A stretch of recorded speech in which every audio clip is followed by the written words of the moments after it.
اپنے آپ کو مجسمہ خیر الخلائق بناؤ، لوگوں کے لیے نیکی کا خیر خائی کا مجسمہ بن جاؤ، لعلکم تفلحون۔ یہ وہ چیز ہے جو تمہیں فلاح، کامیابی، عزت اس دنیا اور آخرت میں عطا کرے گی۔ وجاہدوا فی اللہ حق جہادہ، اللہ کی راہ میں کوشش کرو، اتنی کوشش کرو کہ کوشش کرنے کا حق ادا ہو جائے۔ وجاہدوا فی اللہ حق جہادہ، جہاد کرتے ہوئے اپنی کوششوں کو، اپنی صلاحیتوں کو، اپنے وسائل کو اللہ کے لیے لگاؤ، اس طرح جس طرح کے لگانے کا حق ہے۔ تم خود مطمئن ہو جاؤ کہ واقعی میں نے تو اپنا سب کچھ مالک کے لیے لگا دیا ہے۔ وَاجْتَبَاكُمْ، اس لیے کہ اس نے تمہارا انتخاب کیا ہے، اللہ نے تمہیں چن لیا ہے، تمہارا انتخاب کیا پوری دنیا میں سے۔ وَمَا جَعَلَ عَلَيْكُمْ فِي الدِّينِ مِنْ حَرَجٍ، اور اس نے جو تمہیں نظام حیات دیا ہے، قانون دیا ہے، دین دیا ہے، اس میں کوئی مشکل نہیں، کوئی مشکل دین نہیں دیا کہ اس پہ چلنا بڑا مشکل ہو، آسان دین ہے، اور تمہارے لیے اس میں کوئی مشکلات یا رکاوٹیں پیدا نہیں کی۔ ملت ابیکم ابراہیم، میرے پیارے بندو، یہ تو وہی دین ہے جو تمہارے باپ ابراہیم علیہ السلام جس پر چل کر انہوں نے دکھایا، یہ تو انہی کا دیا ہوا دین، انہی کے ذریعے ہم نے تمہیں دیا تھا، انہی کی ملت ہو تم۔ وَسَمَّاكُمُ الْمُسْلِمِينَ، ابراہیم نے اپنا نام مسلمان رکھا، اس نے تمہارا نام مسلمان رکھا ہے۔ وَسَمَّاكُمْ، اس نے تمہیں نام دیا ہے المسلمین، مسلمانی کا، تو تم مسلمان ہو، تمہاری پہچان مسلمان ہے۔ من قبل وفی ھذا، ابراہیم سے پہلے بھی تم مسلمان تھے، ابراہیم کے وقت بھی تمہارا نام مسلمان تھا، وفی ھذا، اور اس امت میں بھی تمہارا نام مسلمان ہے۔ لیکون الرسول شہیدا علیکم، یہ ساری بات دین کی تمہیں اس لیے بتائی ہے تاکہ رسول اپنی ذمہ داری ادا کرتے ہوئے دین کے پہنچانے کی ذمہ داری کے لیے گواہ بن کر اللہ کو کھڑا ہوگا، یا اللہ میں نے تیرا دین لوگوں تک پہنچا دیا۔ وَتَكُونُوا شُهَدَاءَ عَلَى النَّاسِ، اور محمد رسول اللہ صلی اللہ علیہ وسلم کی امت ہونے کی حیثیت سے تمہیں گواہ بن کر بنا کر اٹھایا جائے گا کہ تم بتاؤ کہ تم نے اللہ کا دین لوگوں تک پہنچایا کہ نہیں پہنچایا۔ فَأَقِیمُوا الصَّلَاةَ،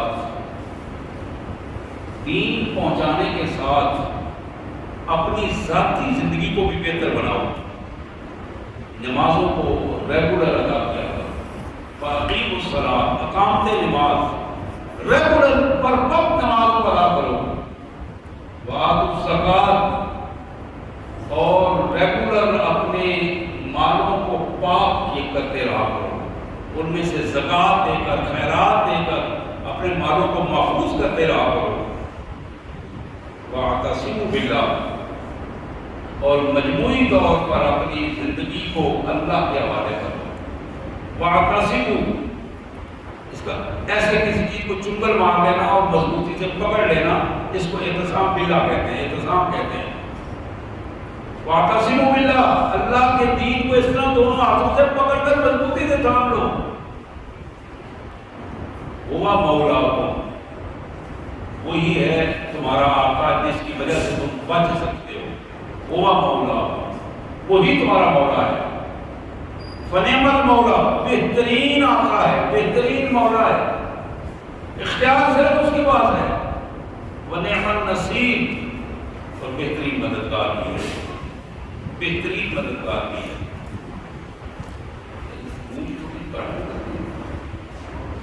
اب سب گونج جو آ رہی ہے،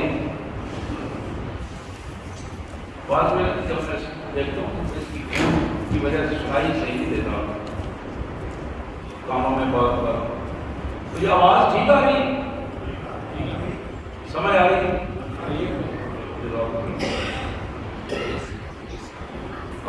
باللہ صدق اللہ العظیم۔ یہ سورہ حج کی آیات مبارکہ تھی، آخری آیات تھی، جو کہ 17ویں پارے کی بھی آخری آیات تھی، سورہ حج کی بھی آخری آیات تھی۔ بڑی اہم آیات تھی، بڑی ہی اہم آیات ہیں۔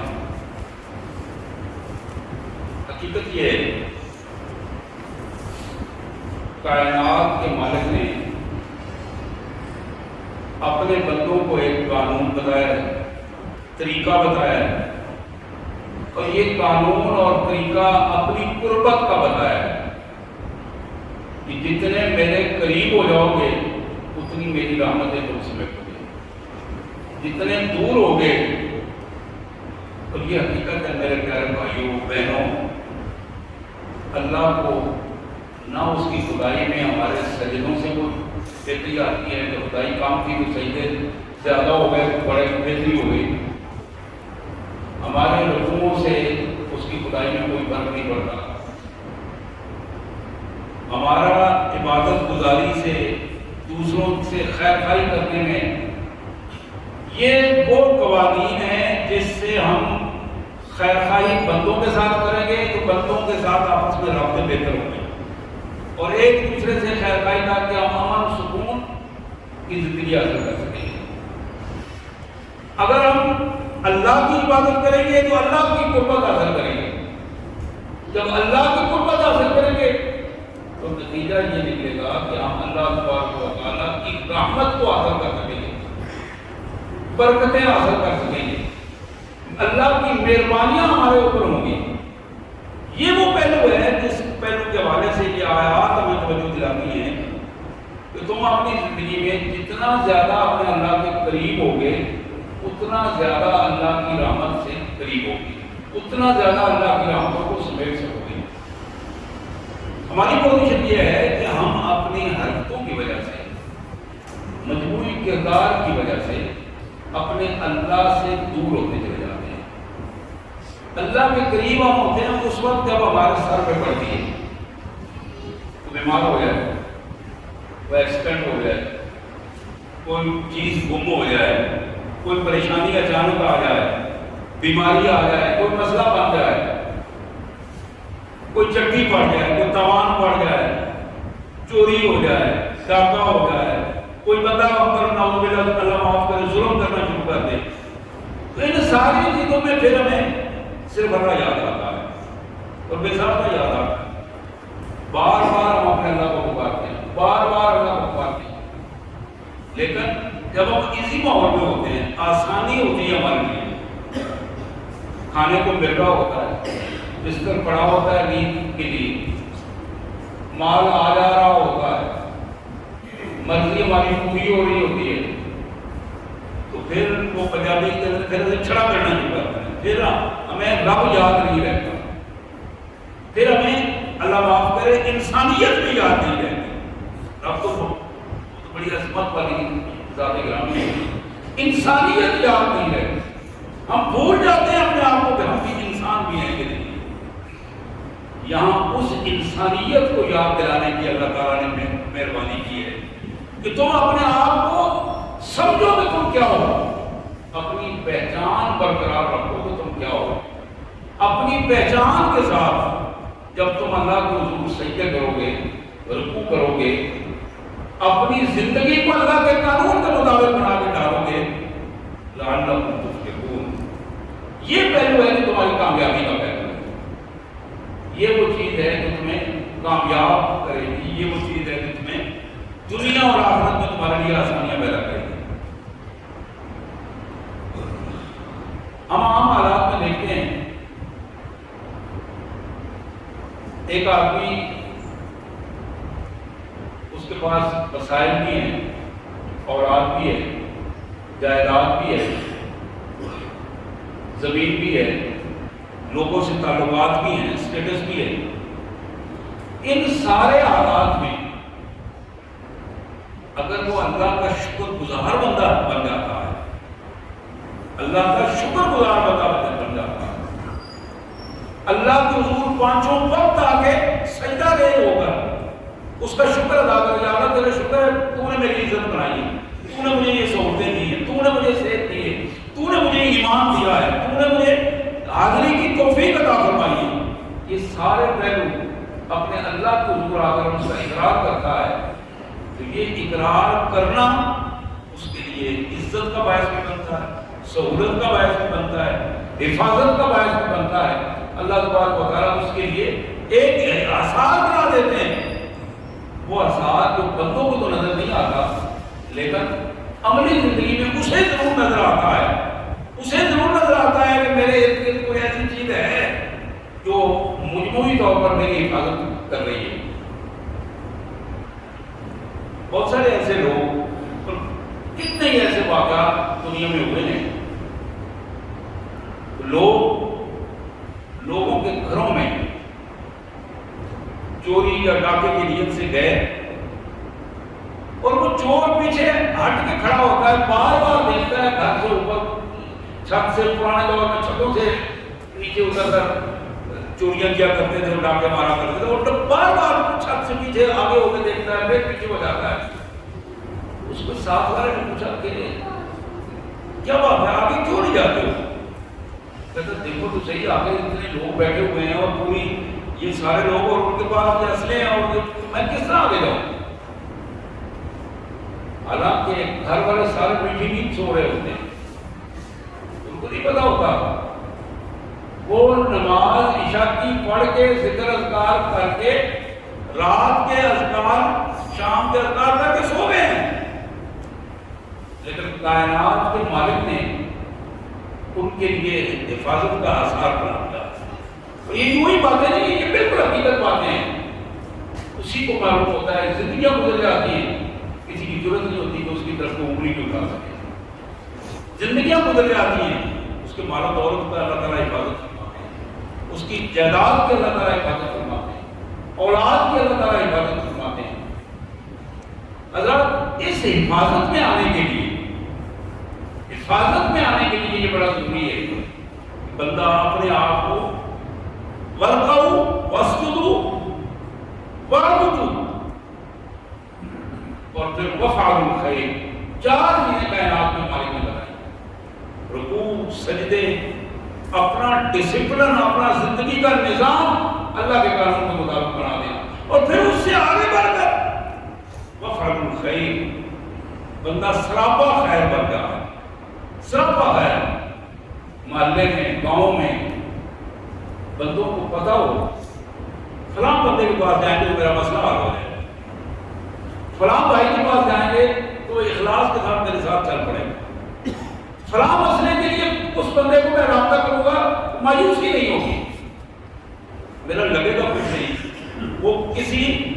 ایک پیسے کی بھی وہ مجھ سے توقع نہیں رکھتا۔ حضرات یہ وہ پہلو ہے جہاں للہیت پیدا ہوتی ہے، وَافْعَلُوا الْخَيْرَ، للہیت کا پہلو، اللہ کی رضا کے لیے اپنے آپ کو، اپنا کام چھوڑ دینا اور دوسرے کے کام کے لیے شروع ہو جانا، دوسرے کے ساتھ چل پڑنا۔ میرے پیارے رسول سید المرسلین صلی اللہ علیہ وسلم نے فرمایا میری امت کا وہ فرد جو کسی دوسرے بھائی کے کام کے لیے اپنا کام چھوڑ کر نکل کھڑا ہوتا ہے، غیر کام تو ہر آدمی اپنے اپنی محنت مزدوری کرتا ہے، کوئی بہت بڑا پیسے والا ہے تو پھر بھی کسی نہ کسی حوالے سے مصروف ہوتا ہے، دوسرا اگر وہ کام لے کر اس کے پاس جاتا ہے تو دو ہی رویے ہیں، ایک رویہ یہ ہے کہ اس سے جان چھڑوائی جائے اور ایک رویہ یہ ہے اس کا کام کیا جائے، کام ہونا یا نہ ہونا یہ تو مالک کی مرضی ہے، یہ بات کلیئر ہے، اللہ کے حکم کے بغیر کام نہیں ہوا کرتے، ان الامر کلہ للہ، حکم سارا کا سارا اللہ وحدہ لا شریک ہے، لیکن اگر کسی بندے نے دوسرے کے کام کروانے میں اخلاص کا اظہار کر دیا، اخلاص اچھی نیت کے ساتھ، ٹیلی فون کرنا ہے ٹیلی فون کر دیا، اپنی طرف سے جو بندہ کر سکے تھا اس نے کر دیا، اور پھر کہا یا اللہ میں نے تو اپنا فرض ادا کر دیا، اب تو اس کا کام کر دے، مہربانی فرما، اس کے لیے دعا بھی کر دی۔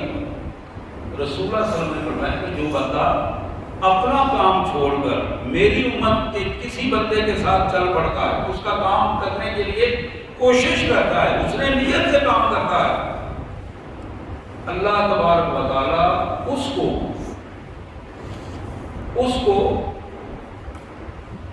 2 سال، ایک حدیث میں آتا ہے، ایک میں 10 سال آتا ہے، اس میری مسجد میں اعتکاف کا اجر عطا فرماتا ہے جتنا میری مسجد میں اس نے اعتکاف کیا، مسجد نبوی میں جس نے اعتکاف کیا، 1 سال ہو، 2 سال ہو، 10 سال ہو۔ تو پھر آپ نے فرمایا کہ جو بندہ اخلاص کے ساتھ میری اس مسجد میں ایک دفعہ اعتکاف کر لیتا ہے، اللہ تعالیٰ اس کے اور اس کے گناہوں کے درمیان خندق کا فیصلہ بنا دیتے ہیں، ایک خندق کی دوری بنا دیتے ہیں، اور اس خندق کے دونوں کنارے جو ہیں ان کا فاصلہ آسمان اور زمین کا فاصلہ ہے۔ یہ حدیث مبارک میں بیان کر رہا ہوں،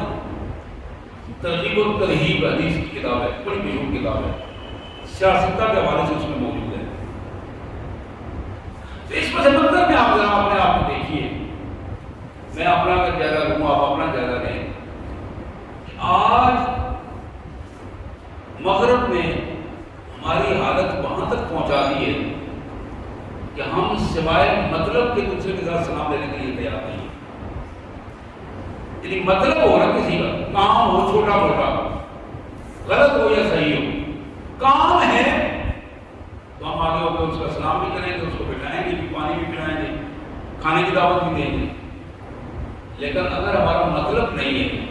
اور ہمیں توقع بھی نہیں ہے کہ اس بندے سے کوئی کام پڑے گا، تو ممکن ہم اس کے سلام کا جواب بھی نہ دیں، کہتا ہوا چلتا ہوا سلام کہہ دے، ہم اس کا جواب بھی نہ دیں۔ یہ بے حسی کی کیفیت ہے، یہ عمومی کیفیت بنتی جا رہی ہے، یہ عمومی کیفیت بنتی جا رہی ہے، بے حسی کی کیفیت۔ اور عمومی کیفیت کا مطلب یہ ہے عام حالات اس طرح بنتے جا رہے ہیں کہ ہم خود غرض بنتے جا رہے ہیں، خود غرض بنتے چلے جا رہے ہیں۔ جہاں ہمارا کوئی معاملہ ہو وہاں ہم وقت بھی دیں گے، پیسہ بھی لگائیں گے، جہاں ہمارا معاملہ نہ ہو نہ ہم وقت دیں گے، نہ پیسہ لگائیں گے، اور نہ ہی ہم وہاں ملانے کی کوشش کریں گے۔ یہ وہ پہلو ہے، اس پہلو سے شیطان اپنے راستے نکالتا ہے۔ پہلے قوموں کو بے حس بنایا جاتا ہے، نفع نقصان کی کیفیت ان کے حوث پرستی کے حوالے سے ترتیب پاتی ہے، اور نتیجہ یہ نکلتا ہے کہ آہستہ آہستہ قوموں کو بے حس بنا کر کفر کی طرف، منافقت کی طرف لے کے آیا جاتا ہے، اور پھر دین سے دور کر دیا جاتا ہے۔ محمد رسول اللہ صلی اللہ علیہ وسلم نے ارشاد فرمایا کہ جس شخص نے میری امت کے کسی فرد پر رحم کیا، مہربانی کی، اس کی مدد کی، اللہ تبارک و تعالیٰ اس بندے کی قیامت کے دن مدد فرمائے۔ پھر آپ نے فرمایا کہ ومن ستر مسلمان، جس نے کسی مسلمان، میری امت کے کسی مسلمان کو دنیا میں اس کی پردہ پوشی کر دی۔ پردہ پوشی، پردہ پوشی کیا ہے؟ پردہ پوشی یہ ہے کہ اس سے کوئی غلطی ہو گئی ہے، اس کو سمجھا بجھا کے اسے ختم کر دیا، معاشرے میں اسے بدنام کرنے کی کوشش نہیں کی، اچھالا نہیں، لوگوں کے سامنے اس کو ذلت اور رسوائی کا نمونہ نہیں بنایا۔ میں حدیث مبارک پڑھ رہا تھا، مشکات شریف میں موجود ہے، سیاستہ کے حوالے سے میرے آقا صلی اللہ علیہ وسلم نے فرمایا، لوگوں تمہاری مسجد میں نماز پڑھنے والا بندہ، تمہارے ساتھ معاشرے میں نیکیاں کرنے والا بندہ، اگر اس سے کوئی چھوٹی موٹی غلطی ہو جائے تو اسے اچھالنے کی کوشش نہ کرو، سوائے حدود کے۔ حدود کیا ہے؟ بندہ بدکاری کا مرتکب ہو جائے اور ثابت ہو جائے، چوری کا مرتکب ہو جائے، ثابت ہو جائے، جھوٹی گواہی کا مرتکب ہو جائے اور ثابت ہو جائے، شراب نوشی کا مرتکب ہو جائے، ثابت۔ یہ حدود ہے، ان کے علاوہ اگر کوئی چھوٹی موٹی غلطی اس سے ہو جائے جو تمہارے معاشرے کا بظاہر نیک نام آدمی ہے، آپ نے فرمایا کہ اس کی حفاظت کیا کرو،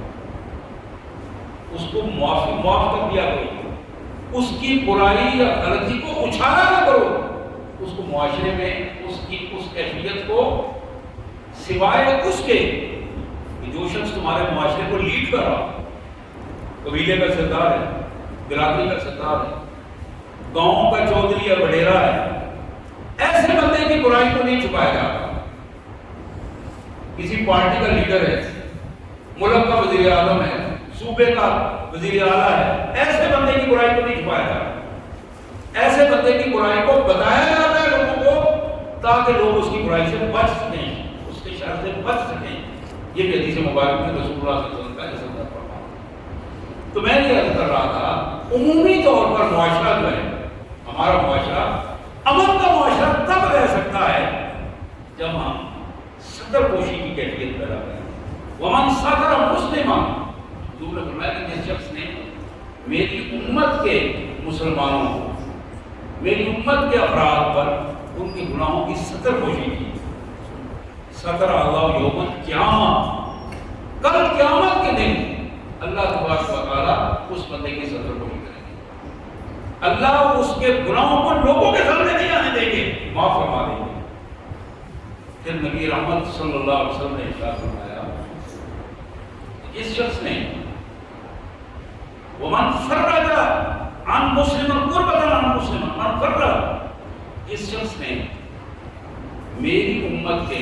کسی فرد کو جو پھنسا ہوا ہے، پھنس گیا میرے چکر میں،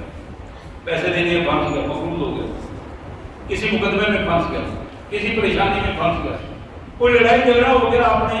بچوں کا لڑائی جھگڑا ہو ان میں پھنس گیا، عورتوں کا لڑائی جھگڑا ہو گیا، یعنی معاشرتی معاملات ایسے نہیں پھنسنا چاہتا تھا، پھنس گیا اس میں، اس پہ مصیبت آنا شروع ہو گئی۔ اب معاشرے میں رہتے ہوئے دوسرے افراد ہیں جو اس کے ارد گرد ہیں، پڑوسی ہیں، بجائے اس کے کہ وہ یہ کہیں کہ پھنسا ہوا ہے اس کو دو چار اور لگا ہوا ہے۔ ہمارا معاشرہ جو ہے، یعنی یہاں ایک بندے کو پکڑا ہوا ہے گلی میں، جو آ رہا ہے کسی نے یہ پوچھنے کی ضمانت نہیں کرنی کہ اس کو کیا ہوا ہے،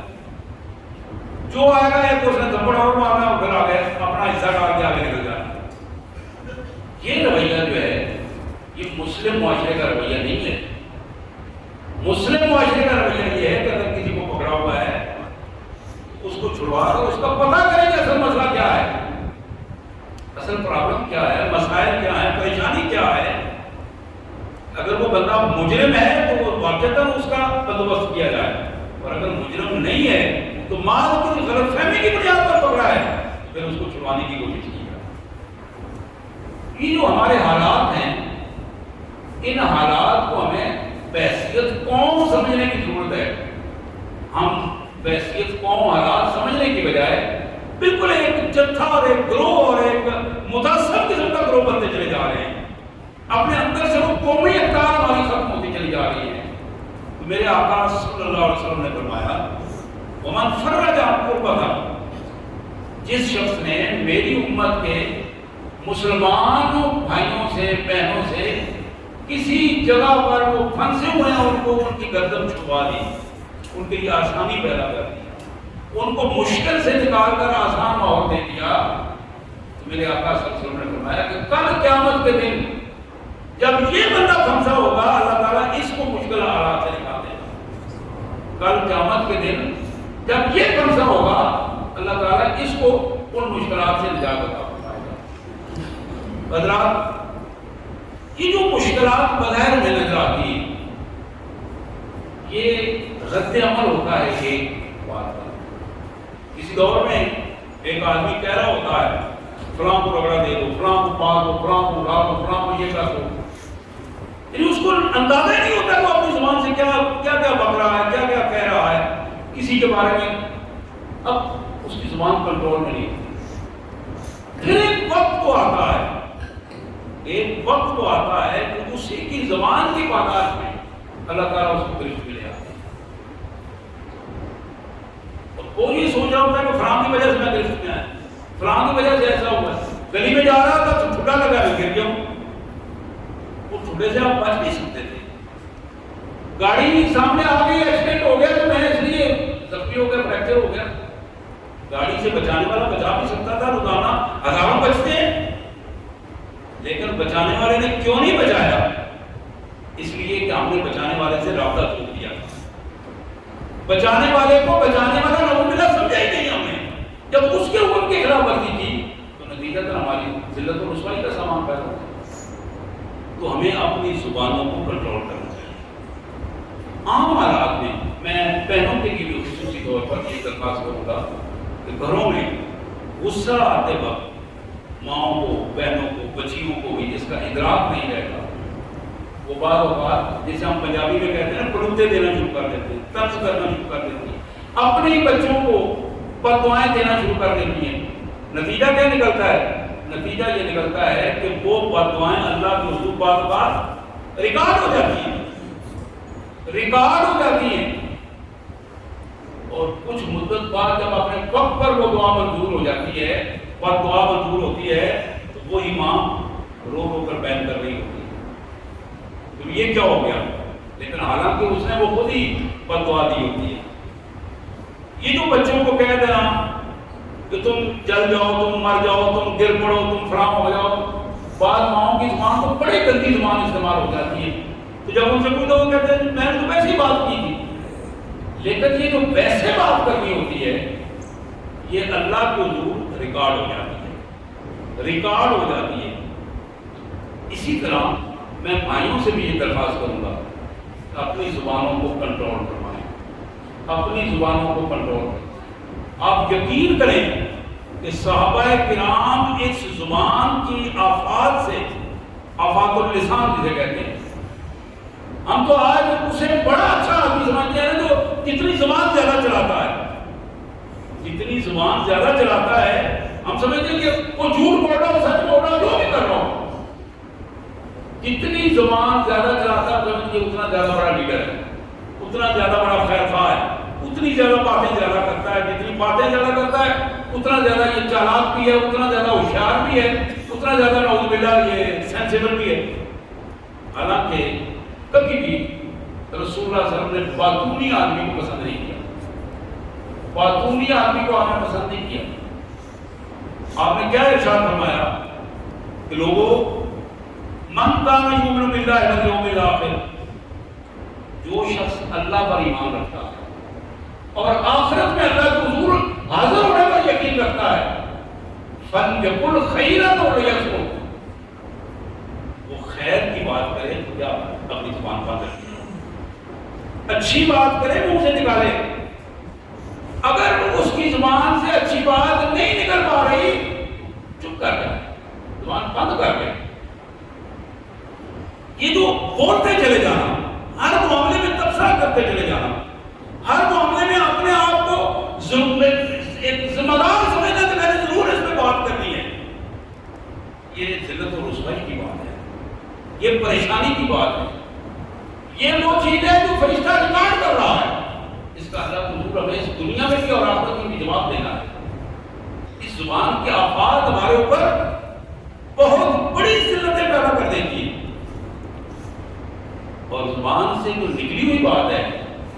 آپ کے علم میں, تجربے میں, وہ واپس نہیں آ سکتی. ایک دفعہ زبان سے نکلی ہے بات وہ تو گئی. تو یہ تیر کی طرح ہے. رسول کائنات صلی اللہ علیہ وسلم نے فرمایا کہ اس زبان کی حفاظت کرو. پھر آپ نے فرمایا کہ حصائد السنتوں, بہت سارے لوگ نمازی بھی, روزے دار بھی, تہجد گزار بھی اپنی زبان کی بے احتیاطی کی وجہ سے جہنم میں مار کھائیں گے, جہنم کا عذاب بھگتیں گے, جہنم کا عذاب بھگتیں گے, مار کھائیں گے. یہاں حوالات میں مار کھا لینا, 2-4 دن ریمانڈوں پہ گزار لینا کیا آسان ہے, یہ دنیا داری ہے. جہنم میں چند روز, چند لمحے, حدیث میں آتا ہے کہ بلکہ قرآن مجید کی آیات ہیں اللہ فرماتے ہیں کہ اس طرح پھینکیں گے جہنم۔ پھینکنے کی جگہ تھوڑی ہوگی، آگے کسی جگہ ہوگی، بالکل ایسے مقررین فی الاسفار زنجیروں میں جکڑے ہوئے ایک چھوٹی سی جگہ پر تنگ جگہ سے پھینک کر اس طرح پھینکیں گے کہ آگے کسی جگہ پہ جا کے وہ جہنم میں پڑے گا، وہ اوپر سے بند کر دیا جائے گا، بھڑکتی ہوئی آگ میں اوپر سے بند کر دیا جائے گا اور آگ اسی وقت جلا دے گی۔ اور جب آگ جلائے گی راکھ نہیں ہونے دی جائے گی، راکھ نہیں ہوگا۔ کلما نضجت جلودہم بدلناہم جلودا غیرہا لیذوقوا العذاب۔ یہ چمڑی جب جل جائے گی آٹومیٹک اللہ فرماتے ہیں ہم ایک اور چمڑی دے دیں، آٹومیٹک چمڑیاں بدلتی چلی جائیں گی اور یہ بندہ چیخے گا، پکارے گا، بات بنے گی نہیں، لیذوقوا العذاب۔ یہ سارا عمل اس لیے ہوگا تاکہ یہ عذاب چکھے اور اس کو معلوم ہو کہ میں نے کہاں کہاں زبان کی بے احتیاطی کی تھی، کہاں کہاں میں نے نظروں کی بے احتیاطی کی تھی۔ کتنے بدبخت اور کتنے غرور میں ڈوبے ہوئے بدبخت لوگ ہیں، انسانوں کو انسانیت کی سطح پہ گرا کر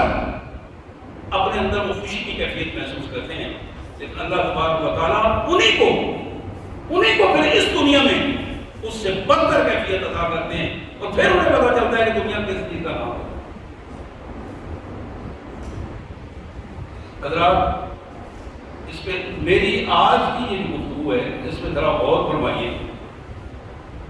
ہم اپنے حالات میں گرتے چلے جا رہے ہیں، انسانیت سے گرتے چلے جا رہے ہیں۔ لقد خلقنا الانسان فی احسن تقویم۔ اللہ نے ہمیں ایسا نہیں پیدا کیا، اللہ نے ہمیں ایسا نہیں پیدا کیا جو ہم جانوروں میں حرکتیں کر رہے ہیں نا، اللہ نے نہیں۔ ہمارے اندر انسانیت موجود ہے، دماغ موجود ہے، وہ دماغ، وہ انسانیت جو جانوروں سے اور حیوانیت سے، سفلیت پن سے ہمیں الگ کرتی ہے، ممتاز کرتی ہے۔ لیکن جو شخص اپنی کرتوتوں سے، اپنی زبان سے، اپنی نگاہ سے، اپنے ہاتھوں اور پاؤں کی بدکاریوں سے اسفل السافلین میں جا کے گرتا ہے، نیچ سے نیچ ہوتا چلا جاتا ہے اپنی بدکرداریوں کی وجہ سے، اب اس کو ذلت اور رسوائی سے کوئی نہیں پہنچ بچا سکتا، جو خود چھڑانے لگا کر وہاں جانا چاہے۔ اس تھوڑی سی زندگی میں، معمولی سی زندگی میں جو وقت ہمیں ملا ہے، میرے پیارے بھائیوں اور بہنوں، غور کیجیے، نہیں معلوم کہ کل کس کا اعلان ہوگا اور کس نے کل رات مٹی کے نیچے گزارنی ہے اور کیسے گزارنی ہے نہیں معلوم۔ یہ جو زندگی کی آخری ہچکی ہے، یہی فرق کرتی ہے زندگی اور موت کی کیفیت میں۔ اس آخری ہچکی سے پہلے سنبھال لیں۔ یہ میرے لیے بھی اتنی اہم بات ہے، آپ کے لیے بھی اتنی اہم ہے، میری بہنوں کے لیے بھی اتنی اہم ہے، بزرگوں کے لیے جو سفید ریش ہیں ان کے لیے بھی اتنی اہم ہے۔ میں نے سنا ہے کئی پتہ ہی نہیں ہوتا، سفید بال ہیں، بزرگ ہیں، قابل احترام ہیں، لیکن ہوا کو گالیاں نکال رہے ہوتے ہیں، ہوش ہی نہیں ہوتی کیا بات کر رہے ہیں، کیسے بات کر رہے ہیں۔ انہی کے بچے، پوتے، بیٹے دیکھ رہے ہوتے ہیں کہ ابا جی کیا بات کر رہے ہیں، ان کو تو یہ بات نہیں کرنی چاہیے، لیکن آپ وہ بات کر نہیں پاتے ان کے سامنے۔ اسی طرح یہ جو دولت کا تکبر ہوتا، اسٹیٹس کا تکبر ہوتا، چدرا کا جو تکبر ہوتا، صنعتکاری کا جو تکبر ہوتا، ڈائریکٹرشپ کا جو تکبر ہوتا، بڑے پان کی جو متکبرانہ رویے ہوتے ہیں، یہ سارے کے سارے شیطانی ہتھیار ہیں۔ ان کو پاؤں میں روندو گے، جاہلیت کو پاؤں میں روندو گے، کامیاب ہوگے۔ جاہلیت کو سر کا تاج بناؤ گے تو وہ تمہیں گرا کر ذلت اور رسوائی میں گرا۔ اللہ سے دعا ہے اللہ تبارک و تعالیٰ ان جاہلانہ رویوں سے ہمیں پناہ عطا فرمائے. وآخر دعوانا الحمدللہ رب العالمین.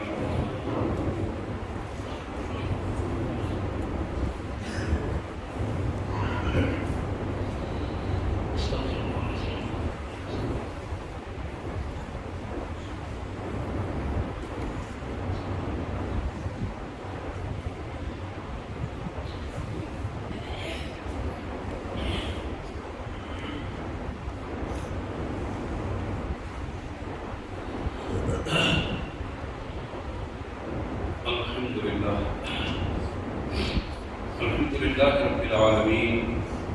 والصلاة والسلام